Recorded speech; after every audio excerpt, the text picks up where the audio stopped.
Good afternoon, everybody, and welcome to this Licensing and Regulatory Subcommittee meeting of Tuesday, 8th of March 2022. I'd just like to take the opportunity to introduce everybody. My name is Jamie Trahan and I'm chair of the committee. Yeah, my name is Jim Higginson, Councillor Jim Higginson from 7 Ward in Carligod, and I'm vice chair of this committee. My name is... a strong member of this committee. Sorry, apologies. My name is Richard Williams, Democratic Services. My name is Ben Davis. I'm the legal advisor to the committee. Samantha Wynne, Licensing Officer. Hi, Linda O'Gorman, Principal Licensing Officer. Good afternoon, Anthony Davis, Environmental Health Officer. Heath Thomas, I'm a solicitor for the applicant. Hugh Evans, I'm the applicant. Edward Evans, I'm the other half of the applicant. We've also got Hugh Owen actually listening in. He's an environmental health manager. He's going to be there to assist if there's any further sort of technical sort of issues with regards to sort of noise reports and things like that. So he's just going to give that element of advice if he's queried. Okay. Could you just turn your microphone off? Oh, sorry. Wendy, would you like to introduce yourself? Yeah, Wendy Barnard, Democratic Services. Item 1 on the agenda is apologies for absence. Do we have any apologies, Richard? None received, Chair. Thank you. Item 2 is declarations of interest. Do we have any declarations, members? No. Item 3 is application for a new premises licence for Llanfethrin Court, Llanfethrin, Abergavenny, and I will now hand over to Linda O'Gorman, please. Hi, I was just going to say to press your button on the mic, but I think you mastered that at the very beginning. So when you speak, if you press the button and just turn it back off then when you finish, because it sort of zooms in to you sort of when you're speaking, really. There's a few points. Have you all had a copy of the report today? Yeah, before today? Yes, thank you. Yeah? Okay. Have you had a copy of the hearing procedure as well? Yes. Yeah, okay. And there's additional information since that report has gone out. I want to make sure that all parties have got it. We've got the noise impact assessment that came in. So we've all had sight of that. Yeah, can we agree we've all had a copy of that? Yes, sorry, Yeah. yes. And then there was, following that noise impact assessment, the Environmental Health Officer sort of viewed it, did his response to the applicant, and the applicant responded back. So there's an extra additional information that was sent out as well. So you've all had sight of that as well. Just so we're all on the same playing field before we start the meeting today, basically. There is an error on the report that I've noticed on there. It's regard to late night refreshment. Late night refreshment, the authorised hours for late night refreshment where a licence kicks in basically is midnight to 5 o'clock in the morning. So that should be 2,300 hours. 2,300 hours till 0500 in the morning. Okay, so just so you're aware of that when you're sort of making a decision that you'd only be dealing with those hours really for late night refreshment element. So with the hearing procedure, just to quickly go over, the licensing officer will present the report. It will then go to the responsible authority who's made the objection to put their points forward. Members will be able to ask any questions and get that back from the Environmental Health Officer. It will then go over to yourselves as applicant, or your representative will act on your behalf, say their viewpoint on it. And then again, members will be able to ask any questions with regards to that summarisation that you're going to give. At the end, then you'll be asked to summarise your views following those questions, basically. It's got 10 minutes in there on the hearing procedures, but I wouldn't be too concerned about that in the interest of fairness. You know, I think you've requested a bit extra time because it is quite in depth, the report as well, you know, so it will be slightly longer by all means, but then also what you've got to bear in mind, interest of a fair hearing, you will have the responsible authority having equal amount of time to sort of go through the stuff basically to try and make it as fair as possible. Okay, so with that, then I'll hand you over to Samantha Wynne, who will go through the report first of all. Good afternoon, everyone. So, as you can see, the report is very long and detailed. And as everybody has already had sight, and of course with the additional information, I'll just highlight the main points and obviously leave the applicant, their solicitor, and along with the Environmental Health Officer to discuss the noise objection. The application is for live and recorded music indoors and outdoors and alcohol on and off the premises. The applicant is asking for Friday 12 midday to midnight, then Saturday midnight until 8 a.m. with a break until 11 a.m. and then until midnight. Sunday midnight until 8 a.m. with a break until 11 a.m. and then until 8 p.m. Bank holiday weekends will then be Sunday midnight until 8 a.m. with a break until 11 a.m. and then until midnight. Monday, midnight until 8 a.m. with a break until 11 a.m. and then until 8 p.m. New Year's Eve, 4 p.m. until 8 a.m. Late night refreshment, obviously with the correct times on there, only required between 11 p.m. and 5 a.m. So the hours should be Fridays, 2300 hours until midnight, Saturday, midnight until 5 a.m., Sunday, 2300 hours until midnight, and then during the bank holidays they would be Sunday 2300 hours until midnight and Monday midnight until 5 a.m. with New Year's Eve being midnight until 5 a.m. The applicant has described the venue as being a stone barn located on the southern edge of the central farm building. The barn is located at the centre of a 141-acre block of farmland. Within their operating schedule, the applicant has outlined their arrangements under the 4 licensing objectives. Under general, the applicant describes the type of events that will be held, and under the prevention of crime and disorder, they have stated that security personnel will be present on site as appropriate for the event. Under public safety, there will be a site thoroughly risk assessed each time. Security personnel and/or first aiders will be present on site as appropriate for the event. Clear routes for communication with staff allow us to react to any circumstances where attendees feel unsafe. The prevention of public noise. A noise management plan is in place with Monmouthshire Environmental Health, aided by regular communication with the neighbours. The protection of children from harm. Bar staff to check ID at events at which under 18s are admitted. Site risk assessments. Obviously, there's a lot more in the report, but I haven't gone through every single one. Now, the applicant has a statutory duty to send copies of the premises application to the responsible authorities, to place a notice in a local newspaper and to display a notice at the premises. This was duly carried out. The application was also advertised on the Council's website. Representations were received against the application from Gwent Police, requesting the applicant agree to accept conditions relating to CCTV and its use and conditions relating to Challenge 25. The applicant has agreed to all the conditions submitted by Gwent Police.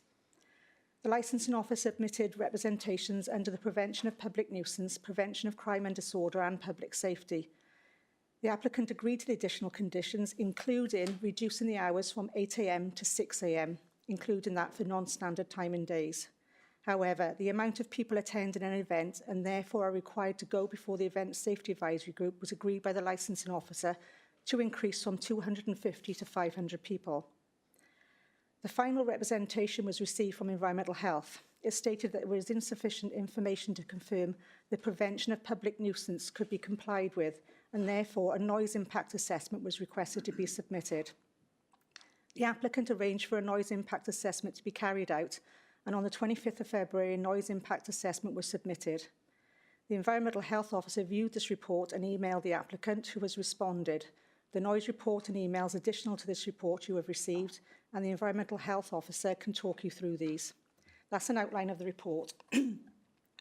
As members of the subcommittee, you may determine to grant the licence with the conditions specified in the application, grant the licence with conditions the Council considers appropriate for the promotion of the licensing objectives, exclude from the scope of the licence any of the licensable activities to which the applicant has applied, refuse to specify a person in the licence as premises supervisor, or finally, you may reject the application. Point 4 of the report outlines the sections of the Act and the guidance that is to be considered when determining the application. When considering your decision, members are asked to consider the licensing objective guidance attached as Appendix D, along with Section 18 of the Act. Monmouthshire's policy of the prevention of public nuisance is also set out in Appendix E. That's it. Thank you. Anthony Davis, please. Anthony Davis, Environmental Health Officer. Good afternoon. On the 8th of February 2022, I submitted an objection against the premise licence application for Llanfethrin Court because I was of the opinion there was insufficient information to confirm licensing Objective D, the prevention of public nuisance, particularly in terms of noise, would be complied with. The applicant has provided a noise impact assessment as per my current objection to this application, which I've thanked him for. However, having reviewed the content of the noise impact assessment and further considered the application as a whole, my objection to this very unusual application stands. My concerns remain that compliance with the prevention of public nuisance licensing objective will not be met, and in particular, noise from the application site has, in my view, the potential to cause disturbance to residents in the area and result in subsequent complaint. This is due to the proposed hours, and Samantha went through the extensive hours that the application is asking for on consecutive weekends.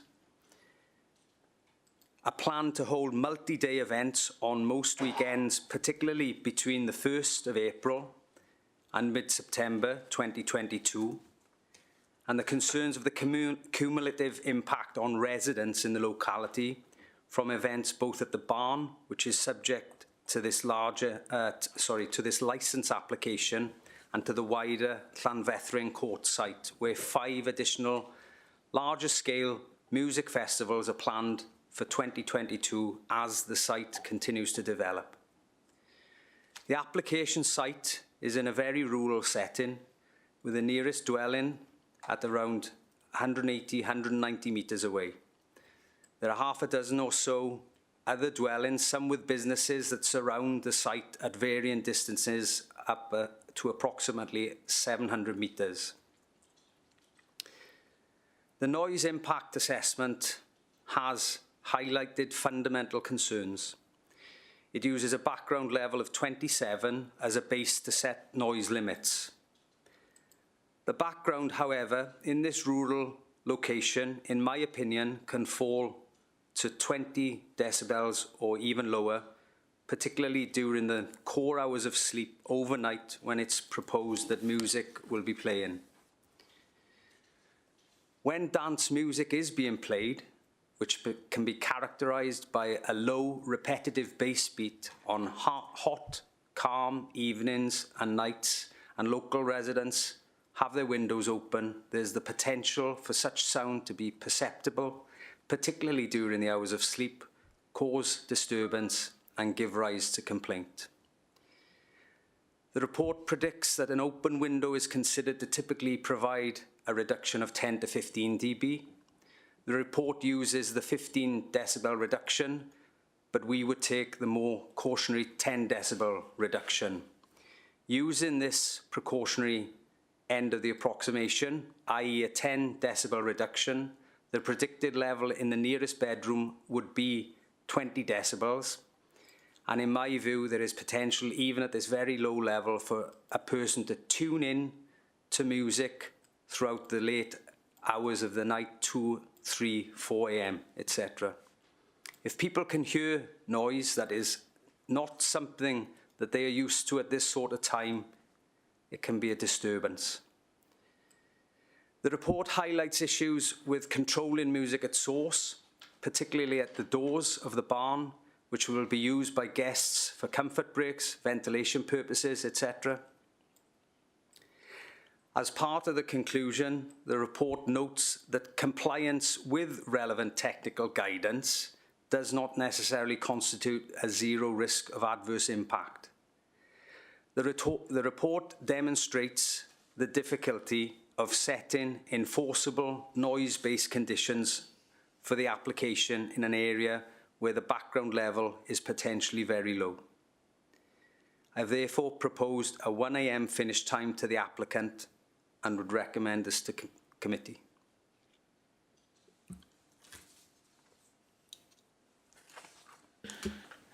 Thank you, Anthony. And members, any questions for Anthony, please? No?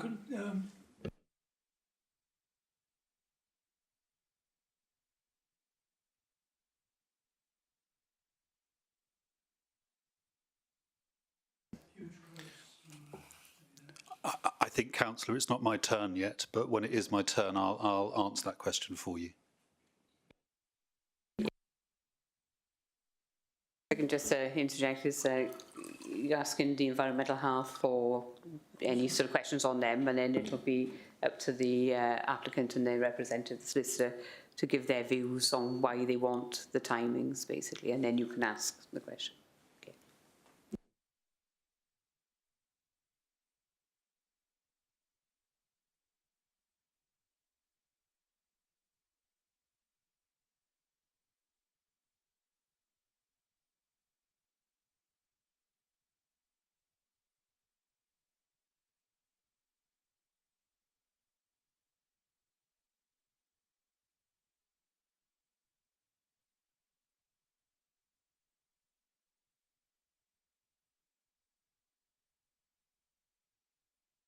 So that's what the report predicts at the nearest dwelling.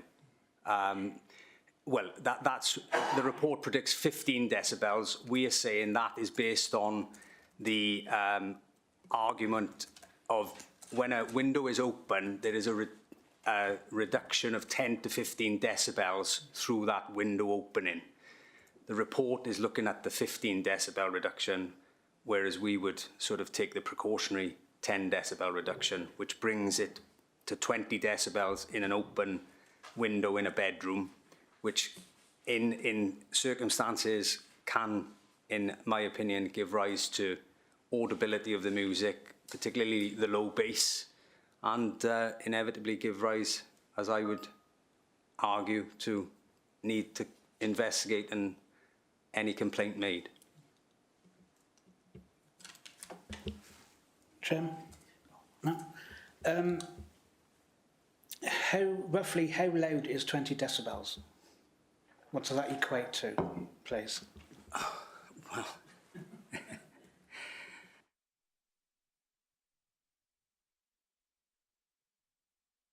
sorry. It's a level of inaudibility, essentially, but, you know, in each circumstance, it's very difficult to condition a site where some people may perceive the music. So whilst we've got the objective levels, you know, some people may be able to tune into this, is what we are saying, this level of noise in these core hours of the evening, but 20 decibels is a very quiet level. Thank you. No other questions? No? Can I request that the mic is here, because I just had a message here when he's having difficulty hearing unless your mic is pressed, basically, okay? So you can just ensure that when you're speaking. If there's no further questions for Anthony, the applicant can now speak. Sorry, I forgot your name, so I do apologise. Can I ask some questions through you, Chair, of Mr Davis? Yes, certainly. Thank you. Mr Davis, thank you very much for what you said to the committee. You had some correspondence with my client, and that correspondence is the email correspondence that is dated the 5th of March 2022, sent at 5:59 p.m. Members of the committee, you should have a copy of that in front of you, I think.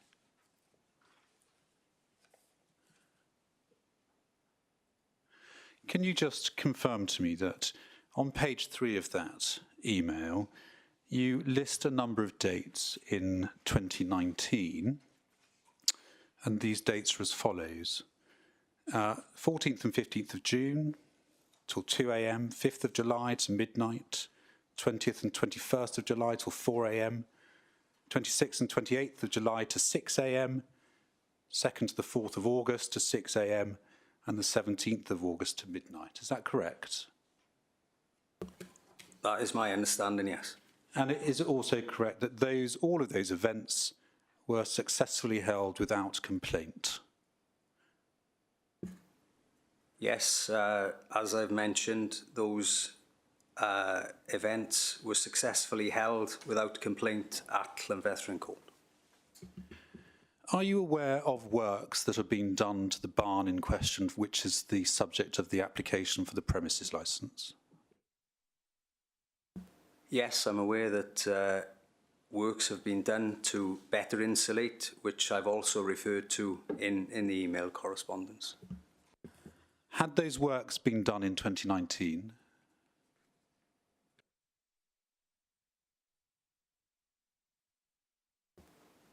I'm not aware exactly of the position in 2019, but certainly works have been undertaken since 2019 to improve the level of insulation at the barn, yes.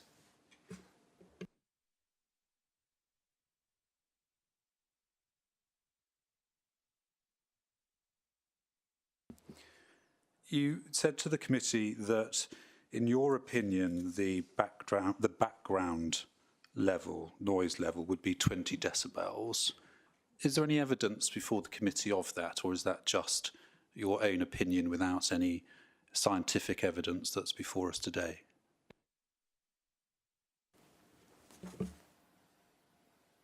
It's based basically on an experience of 20 years of noise monitoring in Monmouthshire, essentially.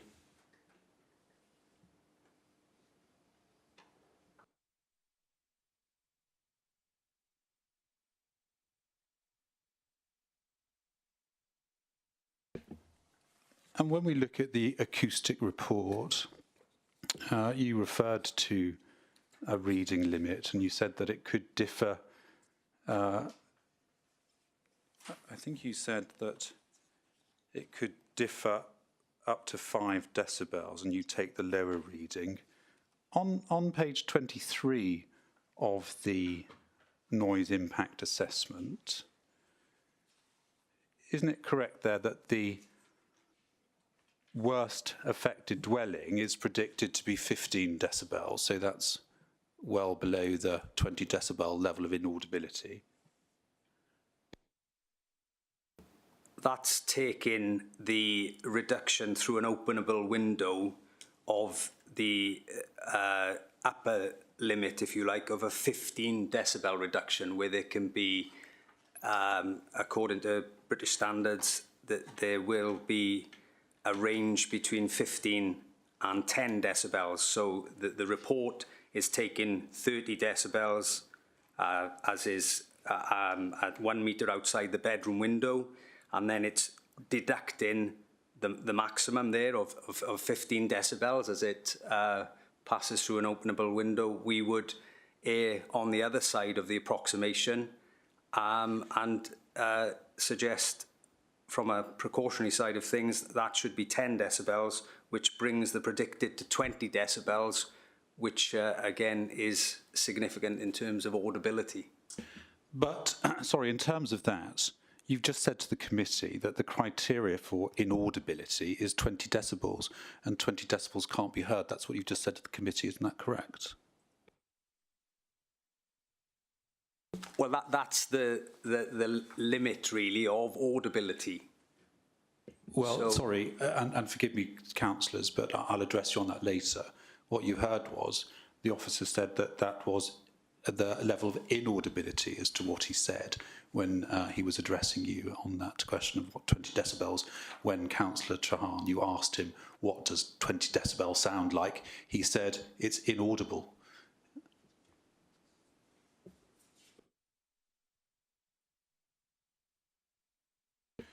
Do you have any readings yourself in terms of any evidence before the committee for the particular site application for this premises licence? Not your wider experience elsewhere, but just for this site. Is there any evidence of your readings before the committee today? I've got no evidence of readings to present to the committee, no.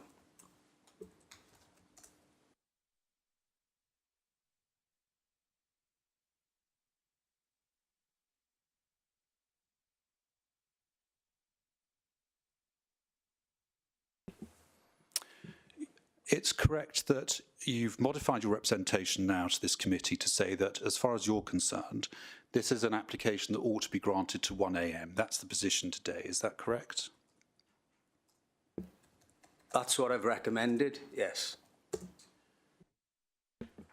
You're also content for my client to apply for 26 temporary event notices that would permit him to go to his hours of 6 a.m. Is that correct? That is an option for your client, yes.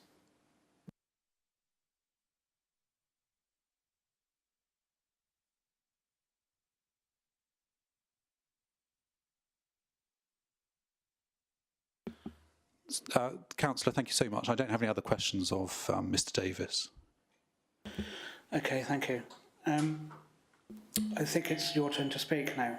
So if you'd like to... Before that, I believe Hugh Owen had used messaging to clarify, I think, the decibel level. So I just wanted to, before we go any further, because I haven't, obviously, you're the experts, I'm not, on decibel level. So Hugh, if you wanted to speak. Is that okay, Chair? Yeah. Hello, committee. My apologies. I was trying to raise my hand and had some technical issues. Yes. Hello, all. First of all, just to clarify, there is no set decibel level of inaudibility. 20 decibels is extremely quiet, and perhaps to give members some idea of what we're talking about, if we can imagine going into a bedroom and sitting on a bed, midnight, 1 in the morning, you've got a window open, it is really quiet. You can't hear any background traffic. It's in a rural context in this particular location, so you can't hear any farm animals. We can all envisage that sort of dead, silent period. That potentially could drop to 19, 20 decibels in my 30 years of experience of noise monitoring in such locations. I think in a nutshell, our concern here is that, again, trying to bring this slightly away from the acoustic side of things, but to be commonly understood, if you were lying in bed under such conditions of dead peace and quiet, and you can just perceive some music in the background, that's the sort of level, potentially 19, 20 decibels could be. And of course, we all know that if in 2, 3, 4 in the morning, if we can perceive something in the background which isn't typical to the character of the area, then potentially it can give rise to disturbance and therefore complaint. So I thought it perhaps just useful just explaining my view regarding what is audible and what isn't inaudibility, but there isn't a set criteria to say, well, 20 decibels is audible or is not audible. I hope that helps. Thank you, Hugh. Yes. Okay.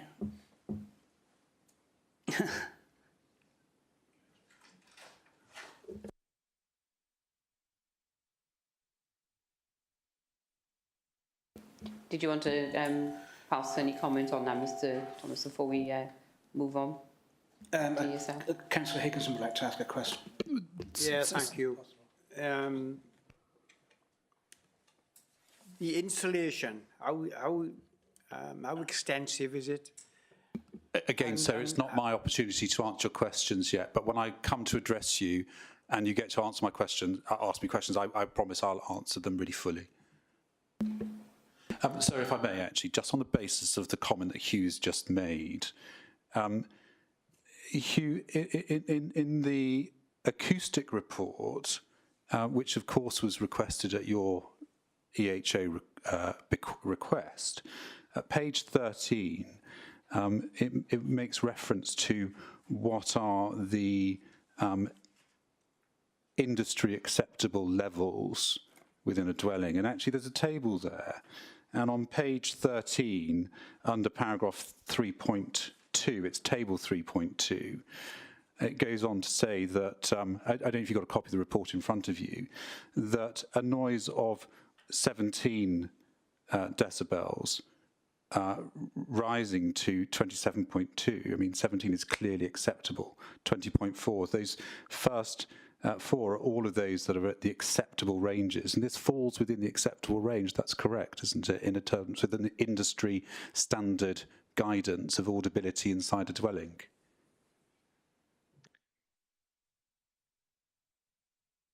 Chair, can I answer? Yeah, certainly. Okay, thank you. Yes, thanks for the question.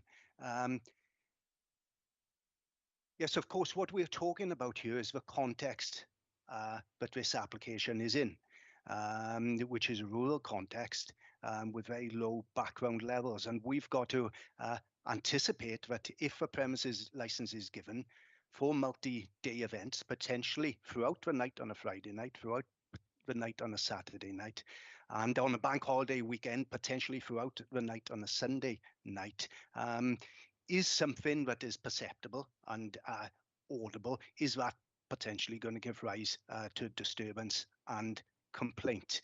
And so every case has to be taken on its merits. There are various standards saying various things about what is preferable, the sort of decibel level that you would get in a new house, for example, and various ranges. But of course, what we've got to consider here is the potential impact if this premises license is granted on the nearby residents. I think we can all appreciate that if we had such a premises, perhaps 180, 200 meters away from our own homes, playing music throughout the night on potentially multi-day, multi-night events, that it may have impact, particularly if the wind is in a direction from the source to the home. So I think we've got to be very careful and certainly noise impact assessments. This is why we've asked for it, help inform this situation. We want to be convinced by such reports, but there won't be any issues. And unfortunately, we are not quite convinced for the reasons that Mr. Davis has given. You don't have any evidence to produce to this committee, do you, that either challenges the Pubs and Clubs Phase 2 final report published by DEFRA in 2006 that sets that criteria of acceptable decibel levels? Is there any evidence you bring before the committee, or is it just this potential for concern that you voiced today? Are you happy for me to answer, Chair? When I ask for evidence, I mean evidence relating to this site, not some general anecdotal evidence. Not evidence specifically to this site. However, environmental health, we deal with literally hundreds of complaints every year, and we do receive complaints from people in very rural locations regarding noise, whatever that noise may be, which they can hear at very low levels, in that it's disturbing sleep, etc. And it's on that experience that we have to consider such applications and make appropriate comments. Thank you, Hugh. No, then it's the applicant's time to put the case forward. Thank you. Thank you, Chair. Well, of course, it's my role to try and present the application to you as best I possibly can and to put it into some context in the knowledge of one or two questions that you're going to be asking me in any event. So this is an application by Hugh Evans and his father, Edward, for this site for a premises licence for the hours that you've heard already. My client has modified his application to seek the hours to 6 a.m. from the original starting point of 8 a.m. And that follows consultation with the licensing authority itself as a responsible authority and their discussions during that consultation process that led to this agreement. Clearly, the licensing authority had in their mind at that time the potential concern for public nuisance. And when we're looking at the licensing objectives which are to be addressed for the purpose of the hearing, we are only looking now really at public nuisance. None of the other licensing objectives are engaged in this hearing at all. The police accept there isn't going to be any issue of crime and disorder, and they've accepted, and some conditions are agreed. There is no concern for children, and there is no concern for public safety. So we are really, when we're narrowing down the issues as to what it is we're going to concentrate our minds on this afternoon, then it very much is just this issue of one of public nuisance. And is the granting of this licence before you today going to give rise to the concerns of public nuisance expressed by both Mr Davis and, forgive me actually, I didn't recall Hugh's surname, so if I refer to him as Hugh, I'm really sorry. But that's the issue that we're here to discuss. And in terms of that, I've got an applicant. So I have Hugh, who is a master's graduate in civil and environmental engineering, but also has a music industry background. So the farm was purchased by them in 2017. It's a 141-acre farm, as you've heard, which I must say has got a flock of sheep, which will be approximately 150 sheep. It's got a herd of cattle, and it's got pigs as well. Forgive me, I don't know the cumulative name for a flock of pigs or a herd of pigs, but whatever we want to call them. Anyway, we've got pigs on there. So we have these animals. It's a working farm as well. And what Hugh is doing, together with his colleagues and staff, is trying to diversify, trying to educate those about sustainable farming. It's not intensified farming, it's sustainable, low additive type farming. And in diversifying, the hospitality sector has grown in terms of the work that he's done, and he sees an opportunity. And that opportunity is unique for this area because he has a wealth of experience in the music industry and then a wealth of personal contacts in the music industry. So he brings something that you wouldn't normally expect to see in his locality to this particular location. And it's sort of an educational piece because he's educating about sustainable farming. They have growing their own food on the land as well. That food is used at the events because they are often catered events, and they can cater then, sometimes it can be 4-course meals, and other times it can be lighter food that's going to be available depending on what's going on. And it's a sustainable then diversification of what they've done. They've been through the planning committee process. They've done that, and that was an application that was supported by Environmental Health as that went through. And it's fair to say that they have been running these events. Now, Councillor Strong, you asked me the question, why do we want to go to 6 o'clock in the morning? And the reality to that is that people who are younger than us now, they expect and desire the flexibility to be able to be entertained until those hours. And this is a venue that Hugh's specialism is in the electronic dance music, is that correct? Yeah. Sorry, forgive me, I'm a bit too old now to do it myself. And it can be misconceived as being, are we just looking to put on the rave that's going to take place in the county here? Gwent Police raised that very question, not as a concern, they were sort of whimsically laughing about it at the same time, but they've been along to site and they see what goes on, and they've been very happy with not only the regulated entertainment that's going on, but the way in which it's been managed by Hugh and his staff. And so it's the perception that this is otherwise going to become sort of rave culture is misconceived in terms of that. But it certainly is a type of entertainment that lends itself to the hours that we seek.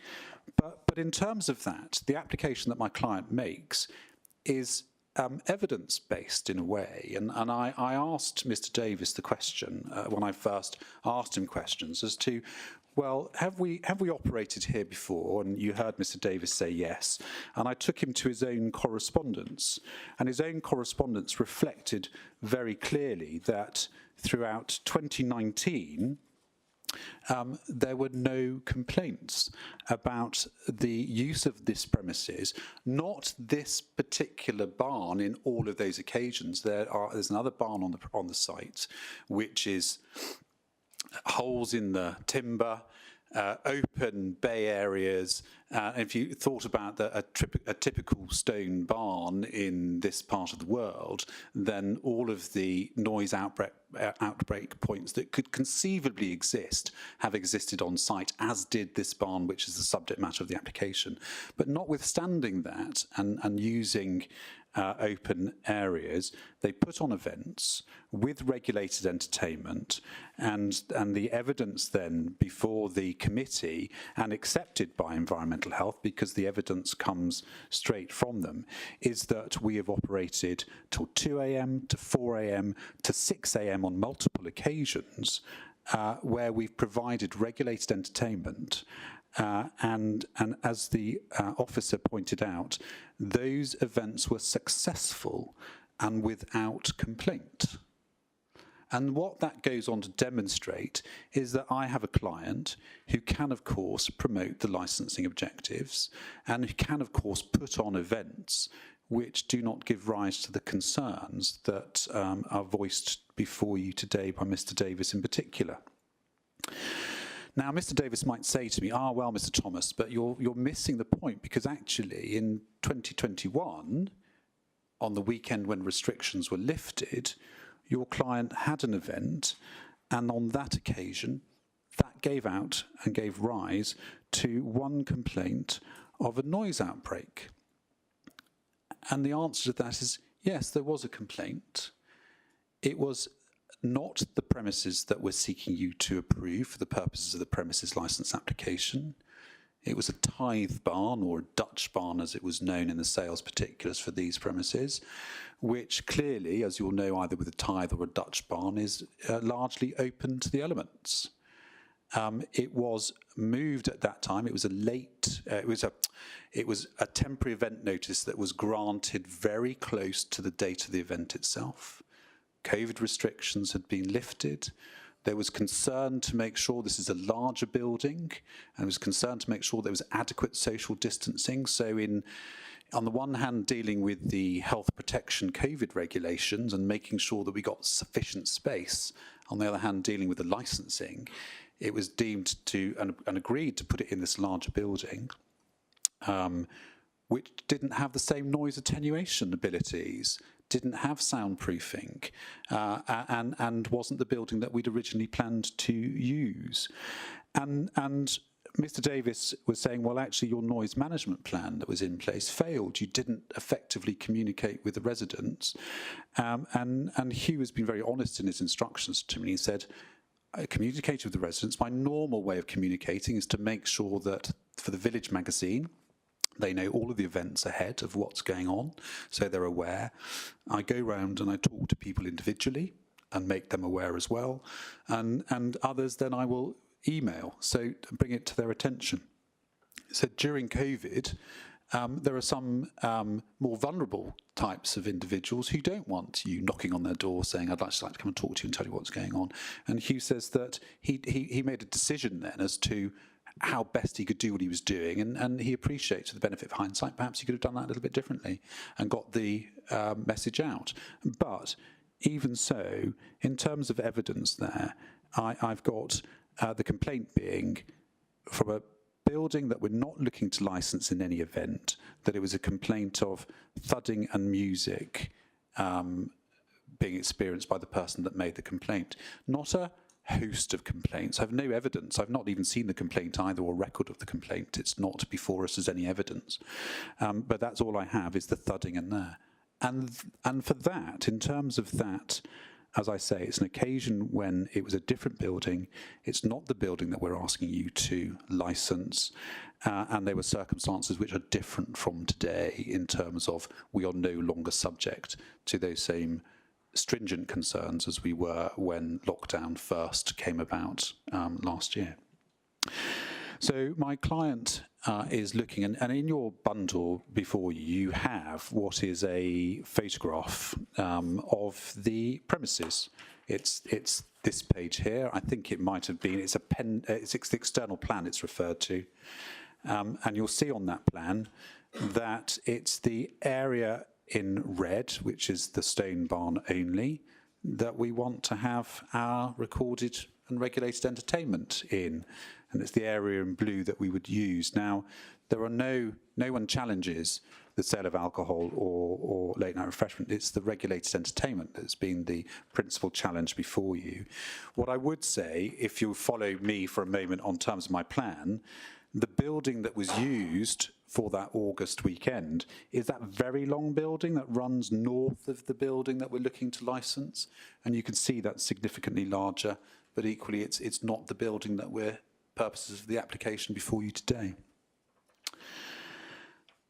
So coming to our actual premises themselves, so what my client has done is that he's taken on board, so he's demonstrated his ability in 2019 to run regulated entertainment without giving rise to public nuisance at all, as the evidence before you will bear. And what he's done then is go to his acoustic expert, got advice as to what could be done to this building to improve it, to ensure that if we do the necessary works to it, we can be confident, and the science helps us, and the evidence is in the readings that have been taken over a 6-day period in the acoustic report before you. And as far as his advice that he received, it was to, and this is regulated entertainment to take place on the ground floor only of that barn. And so he has put in place a new floor between the ground floor and the first floor. And that new floor then is, what's that inside it? 57 millimetres of earth wool. So 57 millimetres of earth wool. And then it's is plasterboard on top or underneath that, isn't it? Plasterboard underneath that, new floorboards on top of that. That's just that block. Sorry, so if you heard that, my client was helping me there. So plasterboard, 57 millimetres of earth wool, and then floorboards on top of that. And then above that, we have another ceiling, and then you'll see that that's been catered for there. Before we have, typically of a barn, wooden shutters, no glass structure in the window casements. That's to be replaced with double glazed windows in there that prevents the outbreak of noise from there as well. So when Mr. Davis comes before you and says, well, I've experienced complaints in the past, he's not comparing like for like, because his concerns are now obsolete. They're historical, because he's not taken into consideration the noise attenuation works to the building, which the acoustic expert has in terms of his readings and then his conclusions there.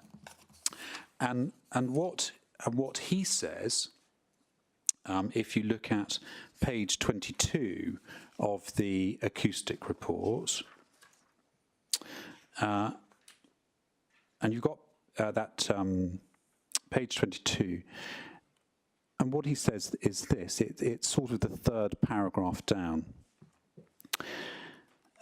The current strategy of operating using a noise limiter set to a level of 100 decibels internally would be suitable whether doors are open or closed.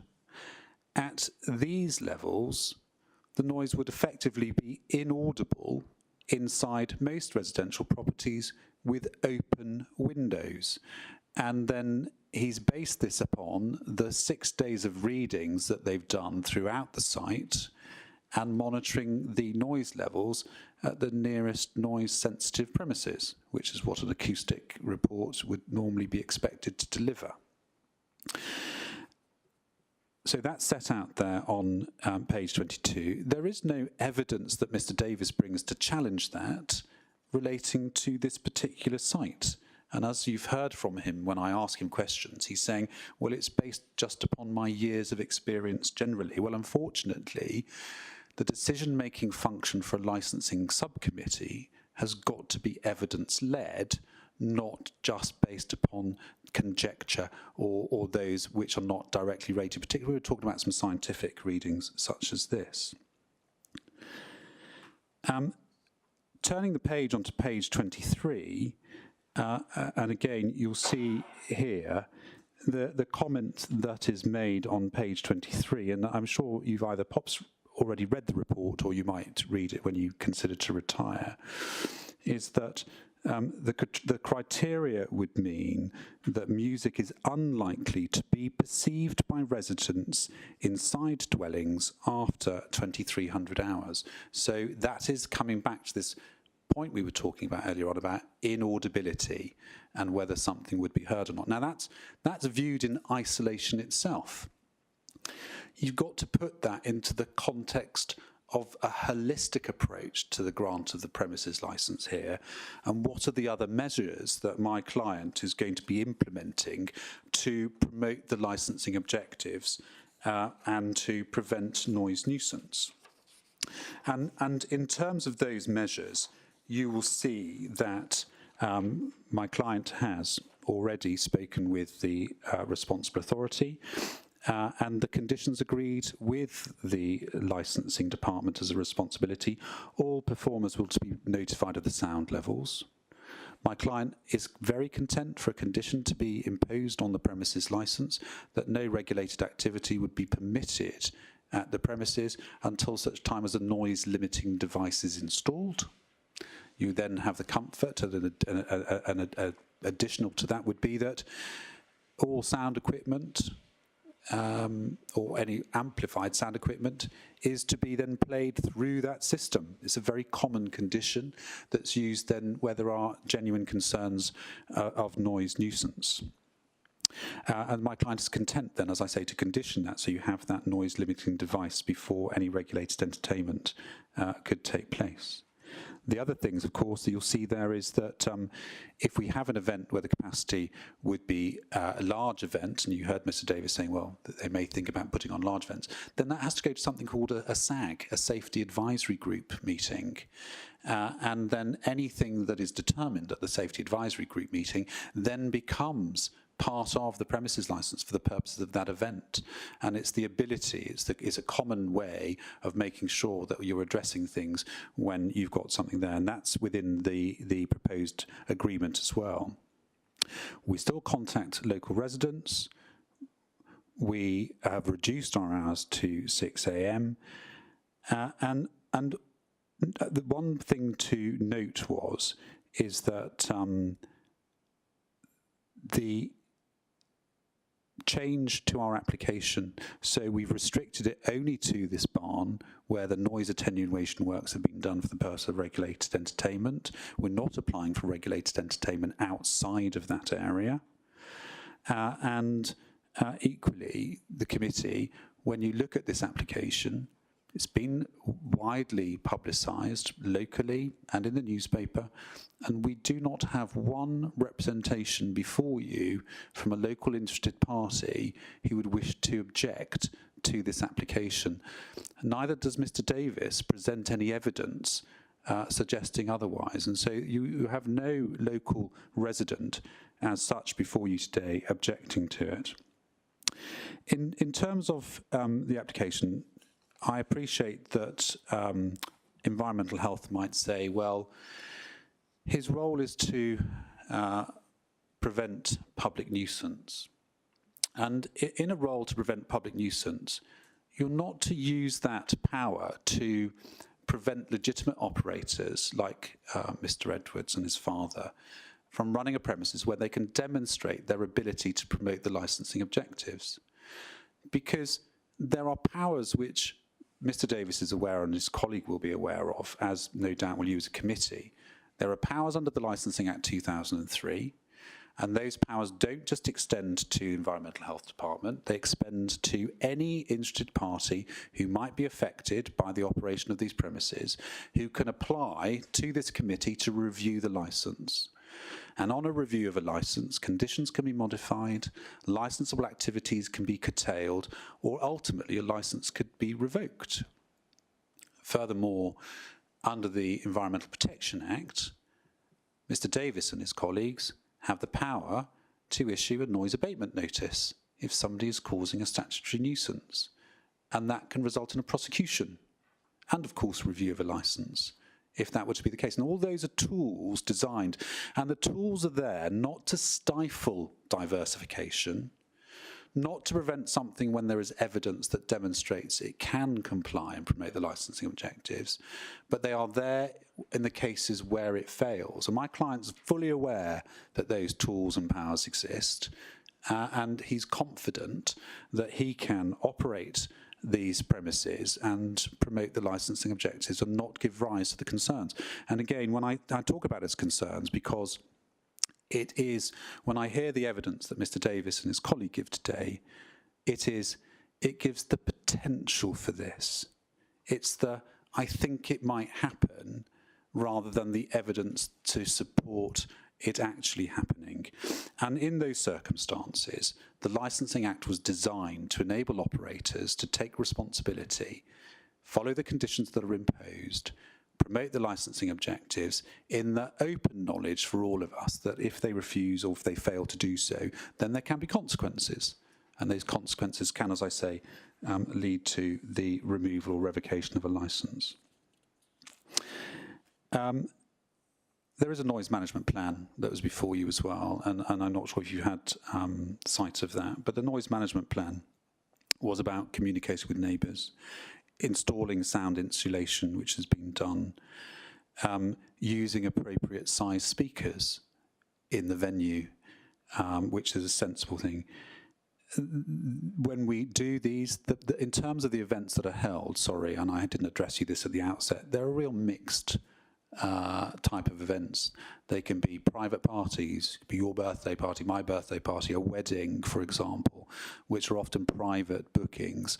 And then given Hugh's history in the music industry, then some small events where we have well-known musicians that would come to small audiences who are normally by invitation only.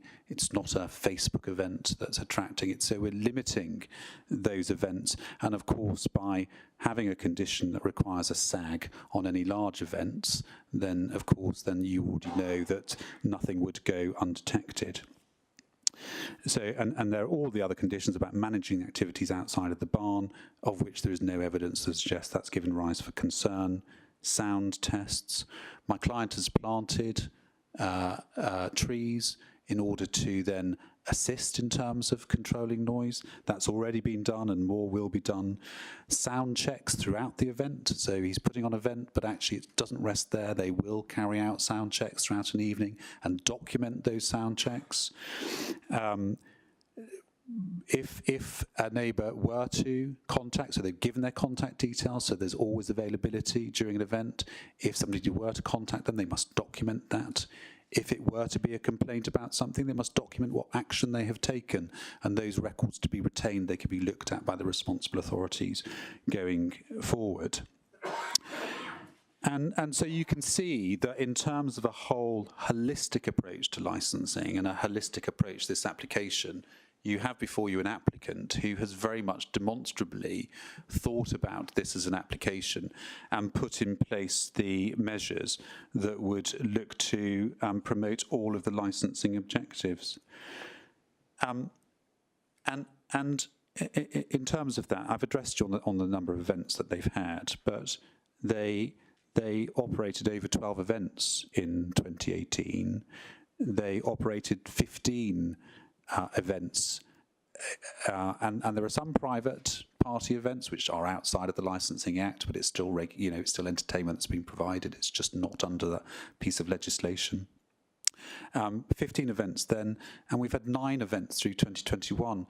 The evidence is that my client, whilst he may have got off to a start in 2018, he's addressed the concerns and he's continued to, and now with the benefit of an expert, he's actually got all of the tools in his box now to use and to implement to ensure that he will have a premises licence which will not give rise to the concerns that Mr. Davis has.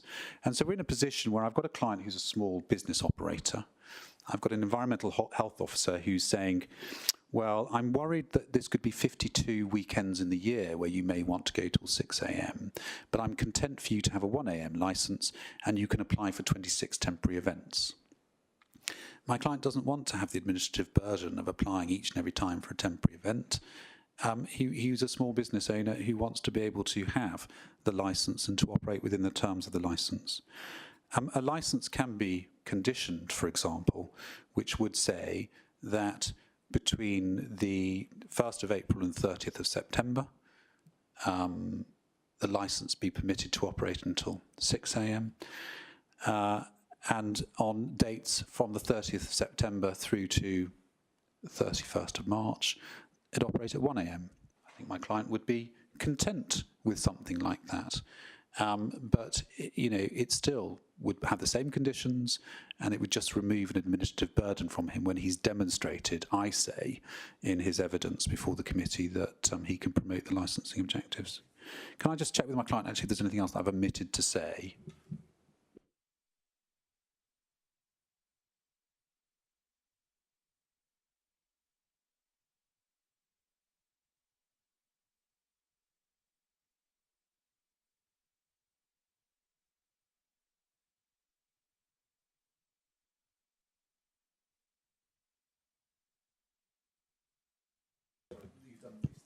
So I got the specifications on the insulation wrong there. 57 millimetres is the insulation on the back of the plasterboard in the ceiling of the roof, which also has 200 millimetres of insulation as well as that 57 millimetres. And then the floor has got, where is that? I think it's got 100 millimetres of earthwall in the floor with new new plasterboard, new timber on top of it. And then the roof going from just a tin roof to 57 millimetre insulated plasterboard with 200 millimetres of insulation at the back of that, and then the slate.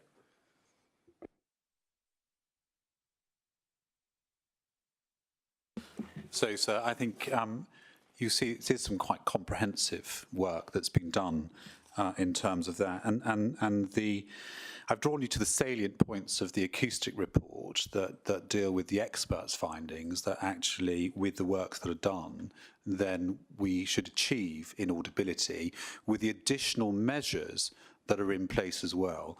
It should go on to address the concerns that are raised by Mr. Davis, which in my submission should promote the grant of this licence. And I think, sir, I'm happy to answer any questions that you have, or indeed, my clients would be happy to answer any questions that you might have. Can I just raise a point before the questions are asked? Just for clarity, really. I noticed in your summary then you were just saying that you'd be happy, I just want to clarify this, you'd be happy for the noise limiting device to be put in place before regulated entertainment takes place? Is that one of the things you've... Yeah, we're happy for a condition about a noise limiting device being installed in the premises, because that addresses a concern that's raised. And then you'd be happy as well for between 30th of September to 31st of March for a 1 a.m. finish, and then every other time to a 6 a.m. finish on the weekends? I'd rather not, but I'd be happy to. So, yes, my client says that his first limb of his application is that what's before you promotes the licensing objectives. And only if you have such concern that you're not with us in terms of that, then we proffer this sort of middle road, which addresses Mr. Davis's concern about, well, you're going to do it every weekend of the year, to having that time, as we say, within the spring and summer months to 6 a.m. and then 1 a.m. on those other months. And I can, if you go down that avenue, we can clarify the dates, but I'm sure you understand the point that I'm making. Okay, I just wanted to clarify because I could pick that up in your things. In those months, it's the cold months, so the likelihood of windows open is much less anyway. But yeah, it's fine. To clarify that before the questions are asked, really, what you picked up on, okay. So members, you're allowed to ask now the questions, and then also the responsible authority is able to ask any questions of the information. Any questions, members? Jim?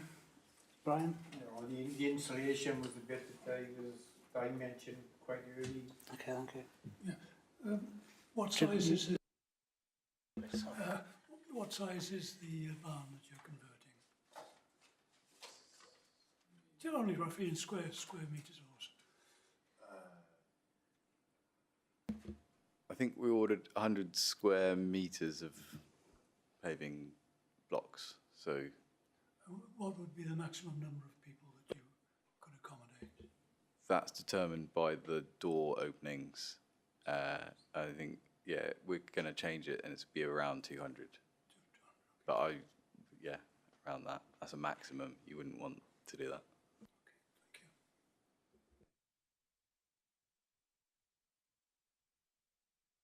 One other thing, you did mention that you've planted some trees.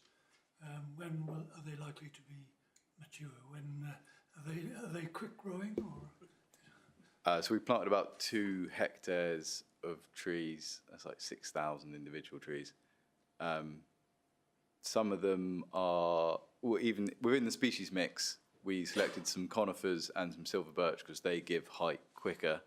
And then the other trees would mature into space. But yeah, it'd be 10, 15 years for them to be a significant size. But I've got a long-term goal for the site.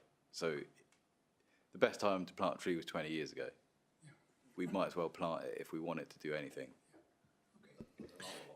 In terms of our submissions, though, Councillor, the trees aren't there to minimise the noise now. They're there to demonstrate what my client's doing. Our evidence is that without the trees, we meet the licensing objective of prevention of public nuisance.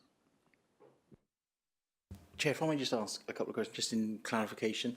Earlier in your submission, you and you asked Mr Davis questions on this. The events referred to in 2019, I think you had any of the sort of noise mitigation work taken place at that point? No. Is your position that it hadn't? So that was the building without any noise? That was a building without any noise attenuation work. So what the point of that is that my client has demonstrated he can hold regulated entertainment activities to the terminal hour sort of 6 a.m. in a building that had no noise attenuation works done to it and not give rise to complaints of public nuisance. He's addressed all of the concerns since, and such that actually he's very confident that he wouldn't give rise to the concerns expressed by Mr Davis. Following on from that, what further mitigation work is yet to be completed, or is proposed, or has it all been completed, or is what's left to be done, really? The windows are going in Wednesday of next week. That's it. That completes it. Yeah. Thank you. Mr Davis, any questions? Oh, sorry. Sorry, can I just clarify? I know you. I just want to get my head around the legislation here. You said about there's going to be up to 200, I think, in the barn inside, isn't it? But you're going to be going to ESAG if it's over 500. So would you be having? I just get my head around the 500 element if that was agreed on your condition. Sorry, so I mean, there'd only be 200 inside the barn itself. You wouldn't get 500 inside the barn. So we're not asking. We couldn't do that in terms of capacity. But there can be occasions when they would use more than just the barn. This is a concern about regulated entertainment and the outbreak from the music outside, and so we're not seeking regulated entertainment as a licensable activity outside the barn premises. So would you be using the sort of live music act element, I'm assuming, then, just for clarity for the members, if it is outside, it'll go to 11 p.m, then, you know, to a capacity of 500? Yes, it would. And really, if there was anything outside, then all of that goes to the Safety Advisory Group meeting for consideration and discussion as to what exactly is going on and how it would be. I'm sorry, your speaker's on at the same time as mine. So yeah, that's reality there. Yeah. To clarify, because obviously the licence that we're discussing today is for the barn element only, but then if it is any element outside, they can go up to 500 outside as well. Okay.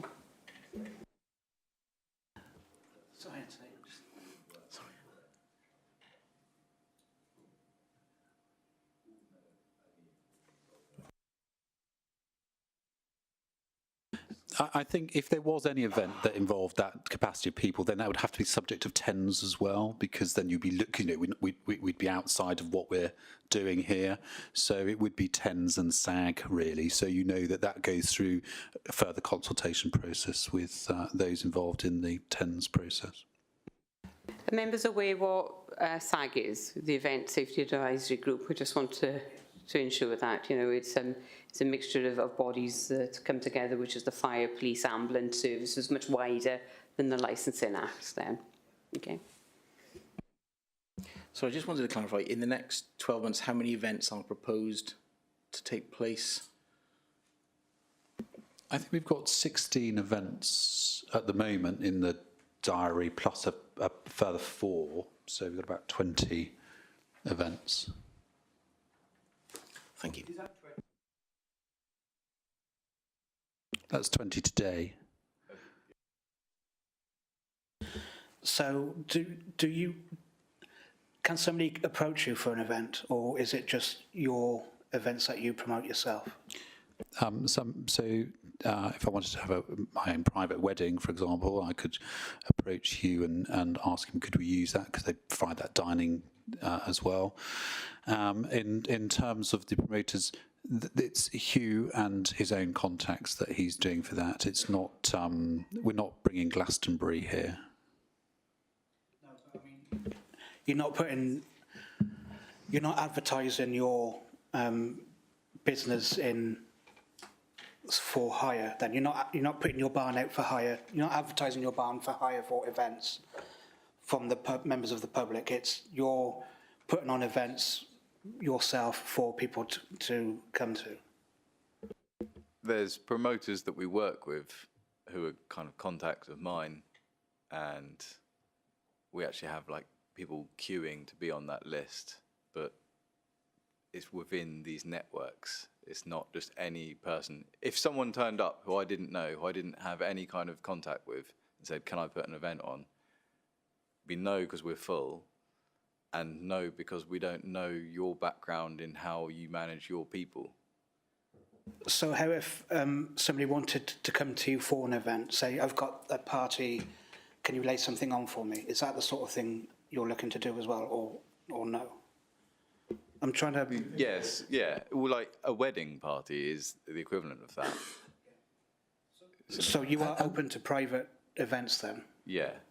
And it goes hand in hand with the ability then, they have facilities for camping on site. So, those times it's like people would stay within that destination. We also have a licensed kitchen, like 5-star food for hygiene rated kitchen. Anthony, do you want to ask any questions? Sorry. It's just to make a few comments, really. I think it's fair to say that myself and Hugh, the applicant, have had many discussions about the project and his intention. And I would like to say I think we've got a constructive working relationship. And, mine are genuine concerns that the music in the barn, but on the wider scale as well, is going to give rise to complaint.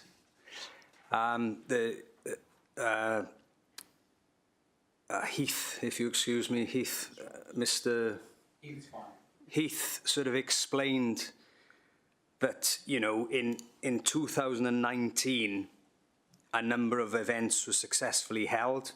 And yes, we said they were successfully held.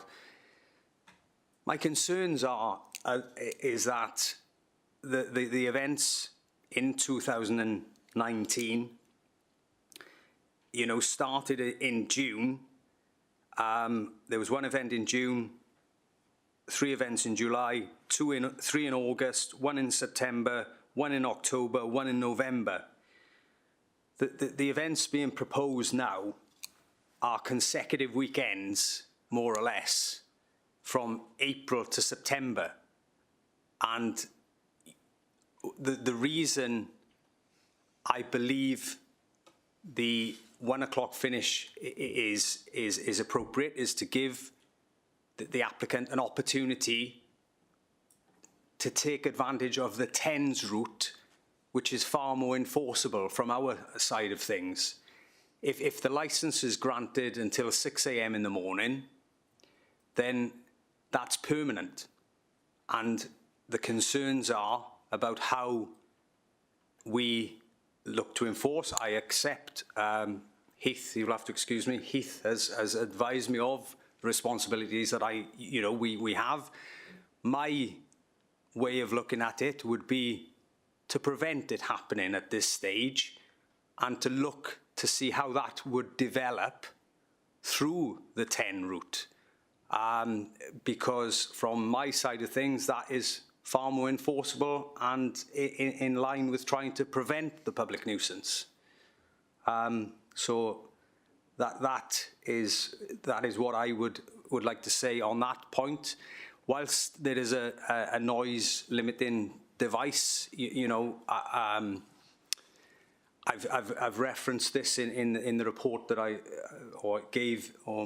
my summary that I gave earlier. We don't want to get tied in this situation to put in a noise level. We throughout this process, we've tried to put the onus on the applicant, Hugh, to not to give rise to complaint and to manage it. And I accept that, that there was a hiccup, for want of a better expression, that, the first, or one of the first events back after lockdown, a key issue of the noise management plan, communication with neighbours, didn't happen. Now, okay, it may be put right, etc., but there is that key fundamental that the issue of communication with neighbours, which is believed to be the biggest issue here, it was missed out. And again, we're looking at a permanency matter. So that is where I'm coming from on that. Whilst I applaud Hugh, Mr. Evans, for planting the trees, they're not really a great attenuator of noise. They will, when they are grown, will probably take the view away, essentially. So basically out of sight, out of mind, but they're not a great attenuator of noise. So those are my observations at this point, really.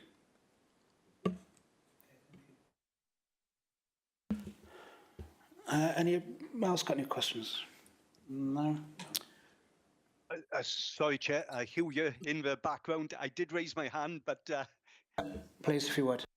Is it acceptable for me to make some additional comments to Anthony's? Yes, please. Thank you. And thank you, Heath, for your very in-depth summary of a position. And I'll just come back on a few of the points that you've raised, if I may. Firstly, you raised the point regarding evidence and what evidence can environmental health present. Now, of course, this is a unique application. And whilst there have been a number of events, as we've heard throughout recent years, where if a premises license is granted, it does enable a 6 a.m. finish, as we know, on the Friday night, Saturday night, Sunday morning, and potentially into the bank holiday weekend. And in particular, that does enable the cumulative impact to build up on neighbours. Can I stop you here? Is it questions you're asking of like the information that they've got now, or would you prefer to do this now as a summing up of your concerns? It really is the question for the applicant on the stuff that they've just mentioned that they're going to do on that element. Either way, which is acceptable to you, Linda. It was coming back on a few points that he phrased, but no direct questions. direct question on what they have said? No direct questions, but Okay, so I'm just perhaps making we'll leave points it coming then to back. the summing up of what your concerns are at the end, okay? Thank you, Linda. Thank you.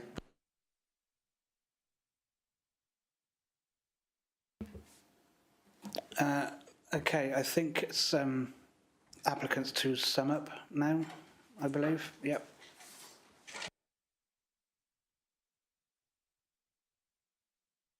It's the responsible authorities sum up first, so this is where Anthony and Hugh, you can say what your concerns are. Again, you're summing up of what you raised. And can you put, I don't know, because I don't think it can be changed. It's quite quiet, isn't it, Hugh, on the sound there? And then it'll be up to the applicant then to sum up what their views are. So it's the responsible authority summing up first. Apologies, I think.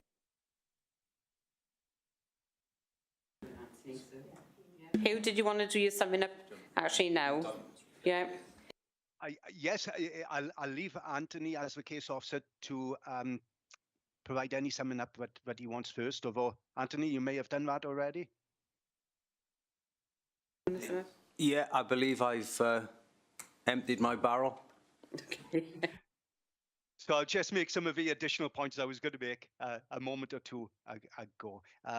So yes, on a point of evidence, again, this is a unique application because it's proposing throughout the night on several, potentially, well, at least twice a week and potentially on a bank holiday weekend, several nights a week throughout the night. And while that's particularly unique is because it is A, going throughout the night, and B, then allows the cumulative impact, if there is any impact, that cumulative impact to build up on the residents. Just making a few additional points because I know a number have already been made regarding the background noise and Heath referred to as 6 days worth of monitoring that's been done. I would just like to draw attention to the noise impact analysis on page 16,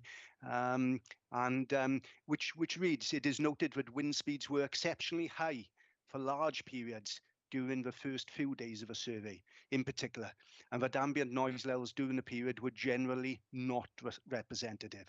However, the length of the survey ensured that representative levels could be captured during periods of lesser normal wind speed. So just a point there that I wanted to make, that it wasn't necessarily 6 days worth of effective monitoring. I should also make the point, and you'll see the photographs which the acoustic report correctly provides, showing the location of the noise monitoring equipment, which is directly under a tree, which isn't the best location for noise monitoring equipment because any wind obviously in the tree, I appreciate there are no leaves on the tree, will create some, generate some additional background noise itself from the wind in the branches. I will make the point that I am surprised, given the amount of sound insulation works that have been referred to, that we're still reliant on openable doors for ventilation. And I can only envisage a period during a hot summer period when the doors will be left open, and the potential. I think we've all experienced this sort of situation where there will be a request to open the windows. I know it's proposed for a condition on any granted license that the windows will be closed, but that could have practicalities from an enforcement point of view, particularly as I understand it. I haven't had the benefit of visiting the barn, but it isn't necessarily in full public view, as you may get, for example, on one of our town centre locations. There are other influencing factors which I would just like to draw the chair and members to. Again, there's a potential for noise from the patrons, which has been touched on, and potentially in the late night hours, 3, 4, 5 in the morning. As we know, noise can carry quite considerable distances. And again, perhaps my final point on this is that the noise impact assessment, certainly from what I can see, does not deal with potential issues. Another influencing factor with the wind direction. If there was a slight breeze from the source towards a nearby receptor with the doors open, what sort of potential impact that could have. The report provided is well placed. It certainly makes a number of strong arguments, and we accept that. Our concern is because of a number of factors, because of the late hours being applied for. We are talking fine lines, we're talking fine judgment as to whether or not the potential accumulative impact of noise potentially audible 3, 4, 5 in the morning, that could give rise to significant disturbance, in our opinion, and a number of issues that we would then have to investigate and deal with. I think those are my main points that I want to make. Thank you, Chair. Thank you, Hugh. No more, Anthony? No, okay. Thank you, Chair. When I started, I said to you as members of the committee that your decision has got to be evidence-based, and you've got some good and sound expert evidence that's before you to consider. And I invite you as a committee to give proper weight to that evidence that is before you. And it's fair to say there is an absence of evidence from environmental health, because what I hear, and the words are repeated, the potential for something. I'm concerned that this might happen. It's the ifs and mights and potential, but it's not borne out by evidence. And you must, again, attach appropriate weight to that. And there is no evidence in terms of all of those events that ran from a premises that didn't have the benefit of the noise attenuation that we have today and didn't give rise to complaint. Certainly, in terms of there's no complaint from local residents, this accumulated noise is something that these two gentlemen put before you in the it might happen perception or my concern basis, and not based upon any genuine concern or genuine evidence that they bring before you, or any witness evidence from any local resident. In fact, no residents, notwithstanding the fact that they were aware of the application, because my client has made them aware over and above his requirements of public notice and newspaper, comes before us to give any evidence. So it's not supported, it's a comment not supported by any evidence. In terms of the then question about a noise limiting device, we will follow our experts' guidance in setting our own noise-limiting device to make sure that it doesn't exceed 100 decibels in our barn, and that then, if it's set appropriately at that level, then the expert's opinion is that it would be inaudible, and we heard about that not being able to be heard, in the nearest noise-sensitive premises with the window open. That's the contents of the report, pages 22 and 23. There is no evidence of this wider, and so it's almost as if that, well, we've gone down this avenue of discussing this application before you, and just at the very end I want to widen it out a little bit to talk about the movement of customers. There is no complaint about the movement of customers. It's not before us in any evidence whatsoever, and it's addressed fundamentally in the conditions that have been agreed with Gwent Police to ensure that my client thinks about monitoring the site, monitoring the safety of people on the site, and in particular, when you go back to the agreement that's there, having a dispersal policy. And one of the benefits oftentimes about having later hours is that if people are going away, you get gradual dispersal. If you go to 1 o'clock, everyone stays to 1 o'clock and everyone's got to leave at the same time. That's when you get a cumulative impact from people moving all at the same time. Whereas actually with the benefit of having longer hours is that gradual dispersal. But again, there's no evidence to suggest that the concerns that these gentlemen hold are before you today. And I think from my client's perspective, I think that he's presented before you, and hopefully with my assistance, what is a sensible, proportionate and reasonable application for the grant of a premises licence. He's brought to you evidence to demonstrate that if you grant the licence with the conditions and the proposed management style that are set out there, that it will not give rise to the concerns that have been expressed.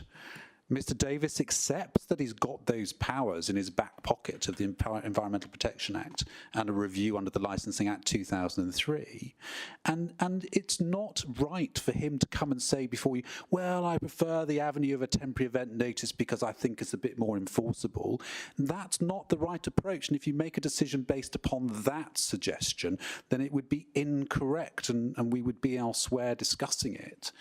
The correct approach is he's got those tools in his toolbox and he can use them. They're a bit like the sword of Damocles. They can hold above an operator like Hugh and his father in operating these premises. My client knows that if he doesn't do what he says he's going to do, and if he gives rise to public nuisance, then he's likely to be back before the committee.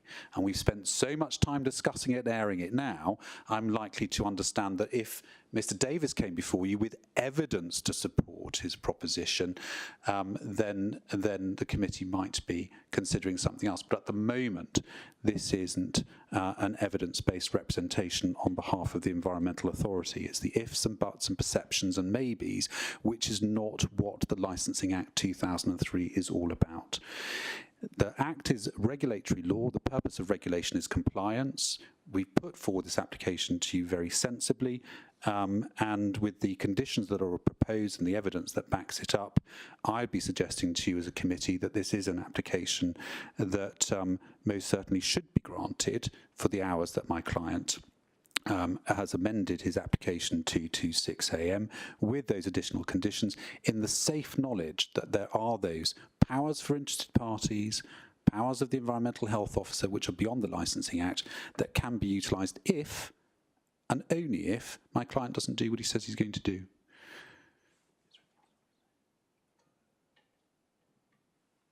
So that's the application on behalf of Mr. Evans and Mr. Evans.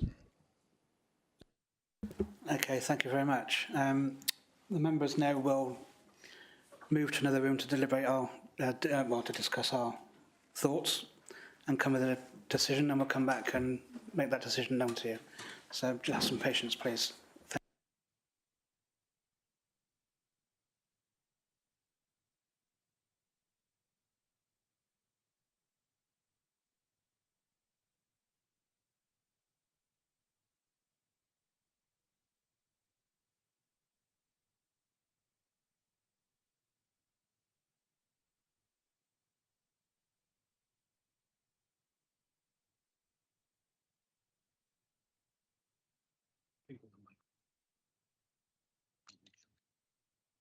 Yes.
Thank you, everybody, for your patience and for waiting. Apologies it took so long. I'll now hand you over to Ben Davis with our decision. Thank you. Thank you very much, Chair. It's a brief decision at this point. A full written decision will follow. But having considered all the evidence in the bundle and the representations made on behalf of the applicant and on behalf of environmental health, the committee have decided to grant the licence subject to the condition proposed by the applicant that between the 1st of April and I believe it would be the 29th of September, the licence is granted until 6 a.m. and then from the 30th of September to the 31st of March, it would be limited to 1 a.m.